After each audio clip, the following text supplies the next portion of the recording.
I'm Amber Tresca, and this is About IBD. It's my mission to educate people living with Crohn's disease or ulcerative colitis about their disease and to bring awareness to the patient journey. Welcome to the second part of my series exploring how a diagnosis of inflammatory bowel disease affects having a career. Today, you'll hear from 3 women with IBD who were diagnosed at different points in their working lives. Megan Starshak, who was diagnosed with ulcerative colitis before college. Mary Elizabeth Ulliman, she goes by Emmy, who was diagnosed with ulcerative colitis less than a year into her first job out of college.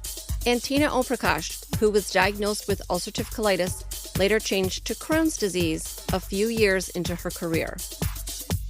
People are often conflicted about how to acknowledge IBD in the workplace. It's an extremely personal decision, and there are so many factors to take into consideration. Being more transparent about having a diagnosis of IBD could help manage expectations and allow for any accommodations that are needed, but it can also mean that coworkers and supervisors may view you differently than they do your peers. Health insurance is another major concern throughout the life of someone who lives with IBD. Many healthy young people will take a less comprehensive healthcare plan because those often cost less money. And for the most part, that makes sense unless you have a chronic illness like IBD, which tends to be expensive. Learn how Emmy, Megan, and Tina coped with these issues and stay to the end to hear my 5 tips for managing IBD in the workplace. If you listened to episode 62, you'll know that Emmy's health problems began when she was a senior in college. Shortly after she started her first job out of school, her symptoms became too much to live with. Emmy went through a lengthy diagnosis process during which she was coping with a bacterial infection, C. difficile, and was misdiagnosed several times before finding an IBD center and being diagnosed with ulcerative colitis. As far as she knew, however, when she began her journey in the workforce, she was a healthy 24-year-old. That influenced her decision-making when it came to health insurance. She made a logical choice with the information she had at the time, but it unfortunately turned out to be the wrong one. Your first year in a new role, and even as a young person, you're learning how to navigate things like insurance on your own. How was that from the insurance standpoint, being there for your first year? Miserable.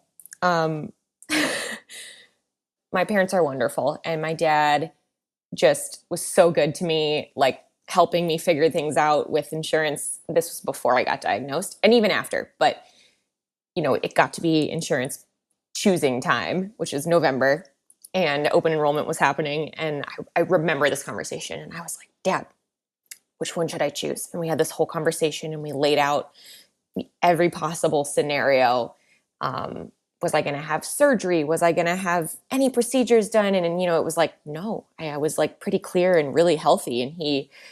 And my office was offering, my company was offering a sort of an incentive to choose, the lower tier insurance. So he was like, why would you not do that? And I was like, absolutely. Why would I not do this? So I ended up going with that one. Hit my deductible in Michigan on that January 7th. So it was good to go there. What I did not realize, because I didn't do a lot of research on it, was that this plan in particular had a lot of caveats with out-of-pocket maxes and deductibles that expanded beyond the state of Michigan. So I had an in-state deductible, an out-of-pocket max and everything, and then also out-of-state. And like I said, I got sick on vacation. So it was an extremely stressful financial time for me because I was totally broke when I started my job. And I had a few months to make some money. And then all of a sudden I was getting hit with these medical insurance bills. I probably ended up spending close to $20,000 that year out of pocket on medical stuff just because I didn't know the ins and outs of the insurance. So when the second time for me to choose came around, I've been on the most expensive, the highest everything coverage plan since then, and it has served me incredibly well. I don't ask questions anymore. I know what I know about this plan. It doesn't change year over year. And it has served me very well in all aspects, all states. Right. And I think what you did that first year was perfectly reasonable given your age and what you expected. The problem is a lot can happen in a year. People can even get into a car accident. This is the problem with insurance, just on the whole, and insurance in the IBD space in particular. If you were to look for a new role, how much do you think the insurance plans would play into your decision-making process? I would say it's actually, to me, probably more important than how much I'm getting paid, because I have seen what can happen in a year, to your point, and it's impossible to know. And it's impossible to know whether or not the medication you're on is going to stop working. So for sure, incredibly important. So would you say that insurance coverage is the most important part of finding a new role? I would say insurance coverage, I think it's three things, right? Insurance coverage, obviously how much money you're going to be making. And then the third piece to me would be that flexibility of schedule. So that if something were to happen, I sort of have the peace of mind to know that this role I'm taking is okay with me needing to work from home or from the hospital or wherever I might be, because I have a lot of doctor's appointments. So those are sort of the three things that I look at. Tina also experienced challenges with being underinsured. Medical therapy was failing. She was at an unhealthy weight, having lost 50 pounds, and she needed surgery for what was then diagnosed as ulcerative colitis. Years later, her diagnosis would change to Crohn's disease. The short-term disability plan Tina had bought into as part of her insurance package at work ran out after 6 months. She then lost her job. At the same time, she was undergoing a colectomy and subsequent J-pouch surgery. While the company where she was employed worked to make things right for her and rehired her when she was ready to return, she still learned about disability coverage the hard way. When I had gone back, like 11 months later, 10, 11 months later, when I had gone back, after my surgery rather, because it was over a year later that I went back to work, period. I started developing chronic refractory pouchitis, which was actually Crohn's, and I had to leave again, but I bought long-term disability at the time. When I was rehired. It only took once. When I was rehired, the HR lady who had fired me called me and said, Tina, you need to buy long-term disability. I was like, yes. Yeah. They made it right. They did the right thing, and I really appreciated the company and respected them for that. But I do remember buying the long-term disability. HR usually doesn't come to you and tell you about these things. No, they certainly don't. Yeah. And the other thing I'll add, and I want people to know this specifically, is because my manager started telling people she was hiring after this happened to me. I was 23, almost 24. I didn't think I was going to need long-term disability. Yes. I was like, oh, this is another $13 a month. Yeah, why? Why do I'm at the prime of my life. I'm not vulnerable to illness. Finally, when I went out on long-term disability, they sort of gave me my, a percentage of my part-time salary. So it still helped nonetheless. And I still have health insurance. You know what I mean? Like that sort of thing definitely helped. Megan recently changed jobs, and health insurance was a major consideration in her decision-making process. She used the tools and resources available to her in order to make the switch as seamless as possible, such as the Crohn's and Colitis Foundation Help Center and the health insurance marketplace at healthcare.gov, as she explains. Insurance is definitely a factor in sort of the overall where you land with employment. It's something that I always prioritized looking at jobs. What is the health plan like? And lo and behold, I am ending up in a place where I'm going on marketplace insurance, which was in my mind was like the last thing that I wanted to do, but the opportunity is such a good fit. So it, like anything else, it's pros and cons. I was able to search the marketplace by my doctor and my medications. So that made it really easy to not have to, maybe call and be transferred 18,000 times to figure out if it's going to meet my needs as a UC patient.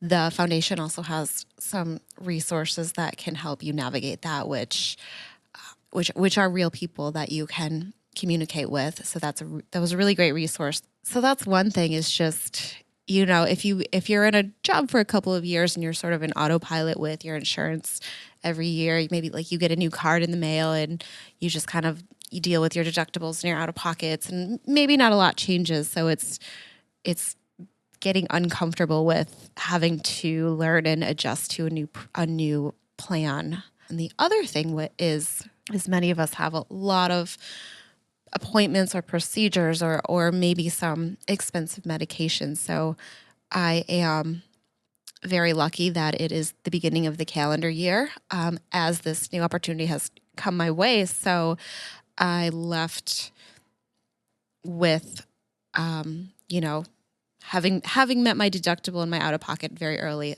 last year. And if I had left in, say, October, then I'm starting at the end of the year with a new deductible to pay against, which for many of us is thousands of dollars. And I don't know about you, but I don't have thousands of dollars laying around. And so that's the thing that I need to consider. So I am going in with a new calendar year with a new deductible and out of pocket. So timing on that is something that I did have to consider. And job searching obviously is hard, and you have to find the right match.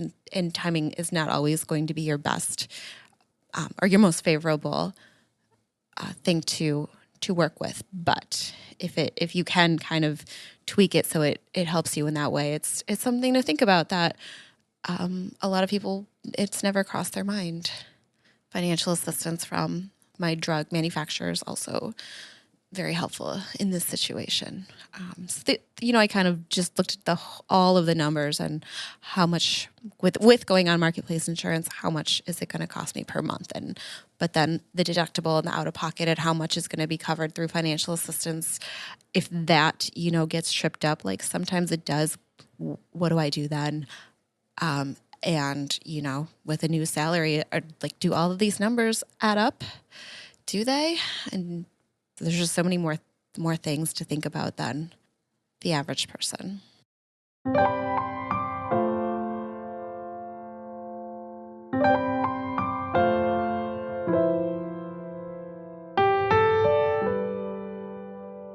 Hospitalizations, surgeries, and procedures are an unfortunate fact of life for people who live with IBD. Being gone for an extended period of time, even the 6 weeks that's needed to recover from many types of abdominal surgery, is challenging for employers and employees. There are a host of issues that people face when they are ready to go back to work. Their job might not be the same when they return. Coworkers or supervisors might react to them differently. And then there's the emotional side of recovery. Emmy and Tina explain how this aspect of life with IBD has affected their careers. Can you think of any examples of things that people have said to you about missing work, about, I don't know if you've had situations where you've come in late. Sometimes for people with IBD, mornings are tough, or you need to leave early. Has anyone ever sort of talked about it in a way that you found less than helpful to you? There were some instances at work where it was kind of used against me in varying ways. Like any company, there's performance reviews, and I had missed a lot of time. And looking back now, there were probably some things that really weren't okay for someone to say to me in something like that. But I didn't know at the time. It was the first time I was going through anything in terms of like a professional review. So I just sort of took it and moved on, and was frustrated that, I had been sick and it had not allowed me to be in the office as much as my peers.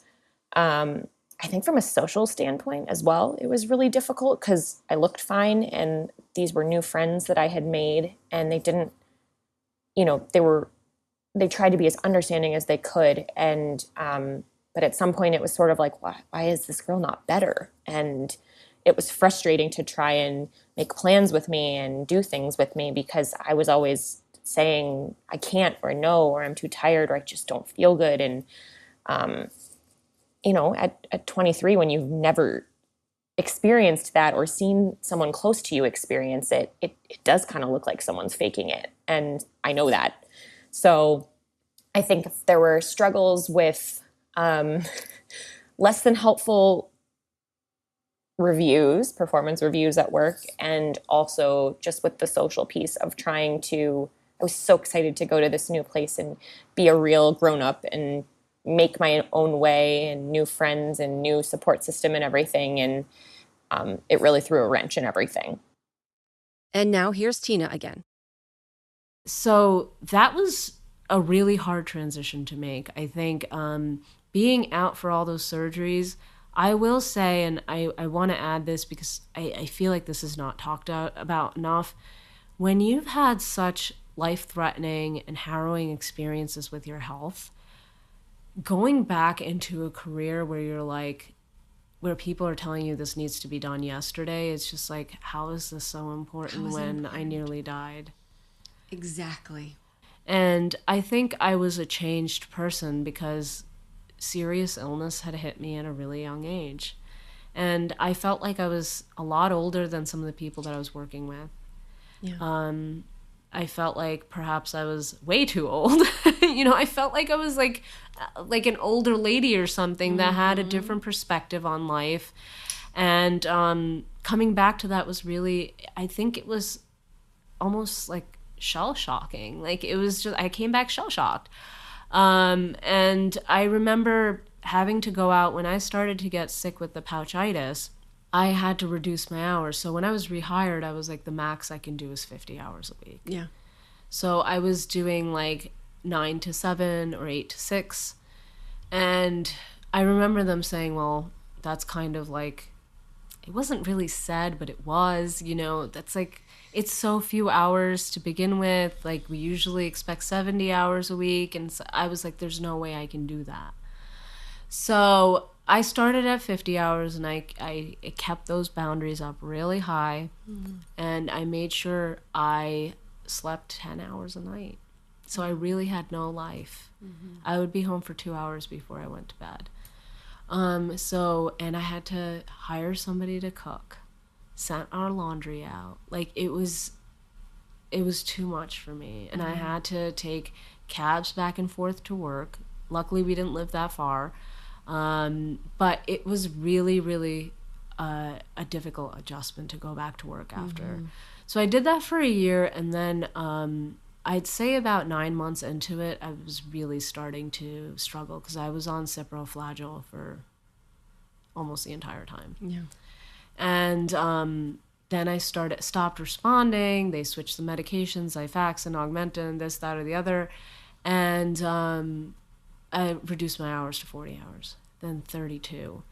And HR was like, okay, we can't go past the 32. Maybe you can work from home 1 day a week, do something like that. But I will say that sense of urgency around my work wasn't there anymore. Mm-hmm. That drive wasn't. And I think my boss asked me at one point, because it was a different boss, she's like, Tina, you're not the same. You don't have that zest that you used to for work, that passion that you used to for this work. I'm like, because I just don't see the importance of it. Exactly.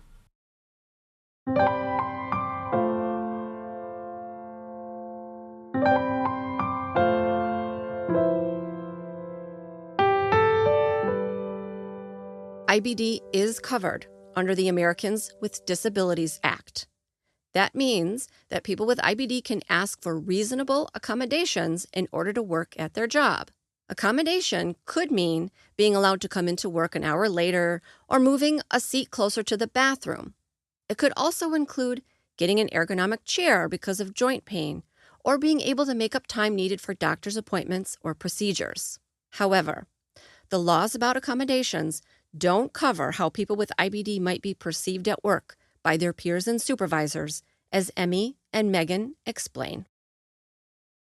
Do you think that you work more hours or harder than your healthy peers? So I have been an incredibly ambitious person my whole life. It's hard for me to say. I don't know that the answer wouldn't be yes if I didn't have IBD, because I That's just kind of the kind of human that I am. I do think I spend a lot more time worrying about how I am perceived. So I do overcompensate in that way. I don't know that I necessarily am working more hours. Sometimes my days are longer because I got to fit in the doctor's appointments and things like that. But as far as making sure that like I'm still on my brand and people are thinking of me a certain way, and I'm really, really sensitive to that because of this stuff. So in that way, I feel like I use more brain power sometimes because I have these extra things that I worry about and spend time thinking about.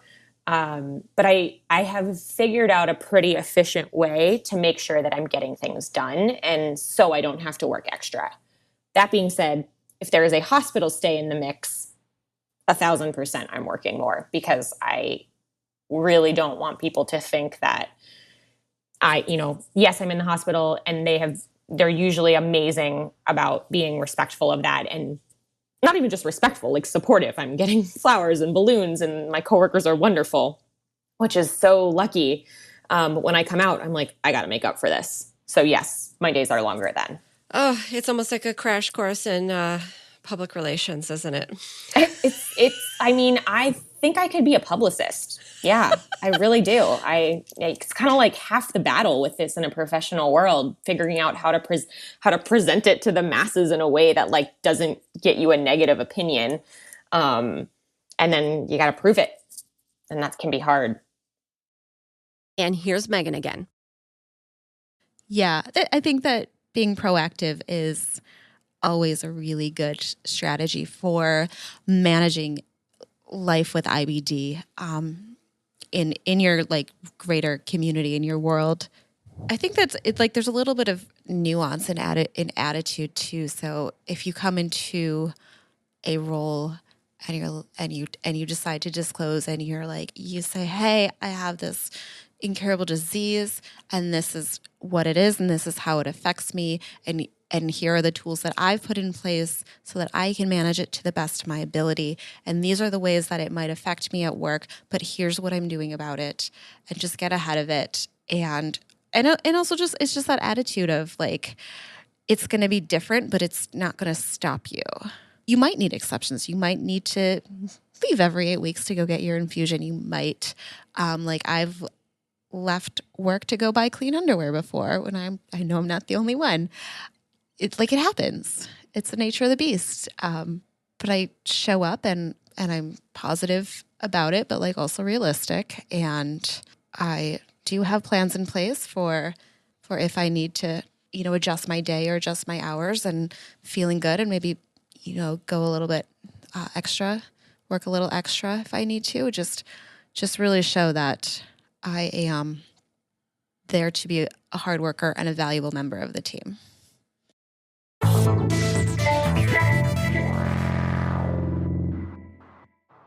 I want to leave you with my 5 tips for navigating the workplace with IBD. Tip number 1, think about how much you're willing to disclose about your IBD. Your employer should not be asking you questions about your health. But consider all the angles of how your employer and your coworkers will view your illness. On the one hand, it can be challenging to let people you work with know about your health, but on the other hand, it can be helpful if those around you are understanding about the ups and downs of IBD.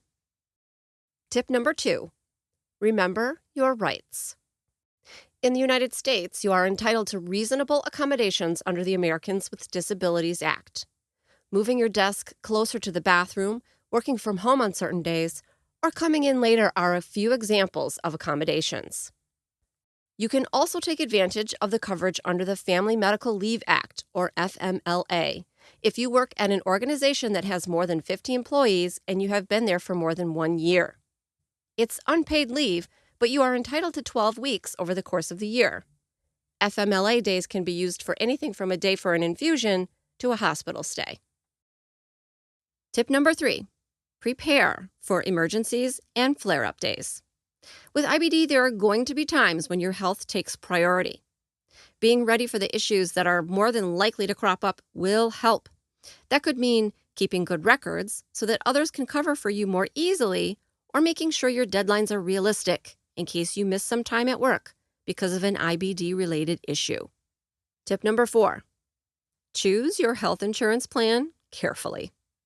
People with IBD will need more coverage, and so not only is it a good idea to get a plan with more coverage, it's also important to buy into short and long-term disability plans on the chance that you'll need it. Use the resources available to you, including talking to your HR manager, the insurance company's website or phone number, the pharmaceutical company that manufactures any drugs you're receiving, and the Crohn's and Colitis Foundation Help Center. I'll put all this information in the show notes and on the episode 63 page on my site, aboutibd.com. My 5th and final tip comes from Megan, who has this advice about keeping work stress under control. My advice would just be to keep tabs on not overdoing it. It's okay to focus on the balance of your life, of your health.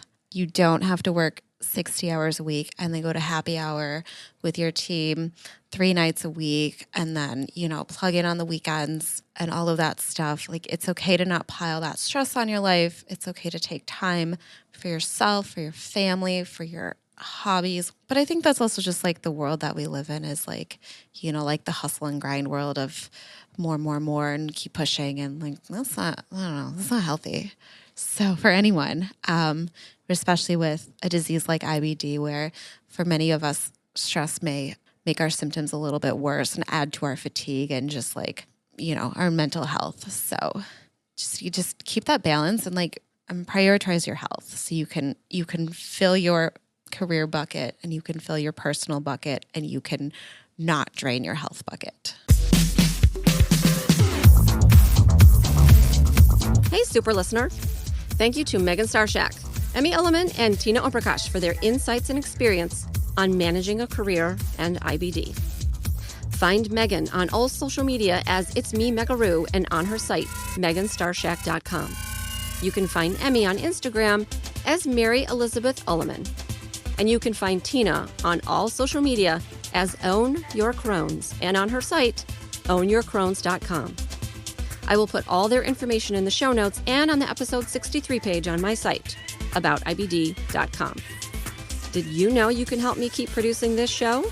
By subscribing in your favorite podcast app and leaving a review there. I'm a small creator and I don't have funding or a staff, so I stay in business through people like you, subscribing and sharing my content. Sharing is simple, it's free, and it will ensure that I can continue to be an independent voice in the IBD community. About IBD is a product of Malintel Enterprises. It is written, produced, and directed by me, Amber Tresca. Sound engineering is by Matt Cooney, and theme music is from Cooney Studio. Until next time, I want you to know more about IBD.